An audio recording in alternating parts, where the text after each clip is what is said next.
প্রিয় এইচএসসি পরীক্ষার্থীবৃন্দ, আজ ২৬শে নভেম্বর হতে যাচ্ছে আমাদের বহুপদী এই অধ্যায়টির উপর পাওয়ার প্লের একটি মহা ক্লাস। কেননা এই অধ্যায়টি আসলে খুবই গুরুত্বপূর্ণ একটি অধ্যায় এবং এইবার প্রথমবারের মতো একটি কম্প্যাক্ট ক্লাসে আমি তোমাদেরকে গুছিয়ে দিব এই সম্পূর্ণ অধ্যায়টি। সো প্রথমেই জেনে নেওয়া যাক এই অধ্যায়টা আসলে কতটা গুরুত্ব বহন করে।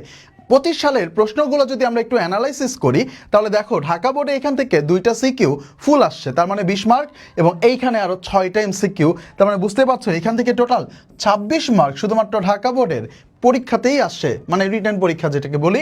সিলেট বোর্ডে যদি দেখি এখান থেকে 21 মার্ক প্রশ্ন আসছে, রাজশাহী বোর্ডে 16 মার্কের প্রশ্ন আসছে, কুমিল্লা বোর্ডে 26 মার্কের প্রশ্ন আসছে।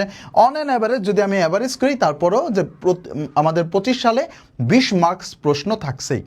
এখন দেখো তোমরা যা 26 সালে পরীক্ষা দিবা, তোমাদের জন্য যেহেতু ফুল সিলেবাস, তার মানে এই অধ্যায়টা থেকে হয়তো বা 20 মার্কস থাকবে না, তবে এটা আমরা নিশ্চিতভাবে বলতে পারি যে আমাদের 10টা অধ্যায়ের তুলনায়, বাকি অধ্যায়গুলোর তুলনায় এই অধ্যায়টা গুরুত্বপূর্ণ একটা অধ্যায়। কারণ 6টা অধ্যায় যখন ছিল সেখান থেকে যে 26 মার্কস আসতে পারে, তাহলে 10টা অধ্যায়ে এখান থেকে মিনিমাম 10 থেকে 15 মার্কস নিশ্চিত থাকবে। একটা সিকিউ শিওর থাকবে এবং এই একটা সিকিউ এবং কয়েকটা এমসিকিউ এর সম্পূর্ণ প্রস্তুতি হবে আমাদের আজকের এই ক্লাসটিতে।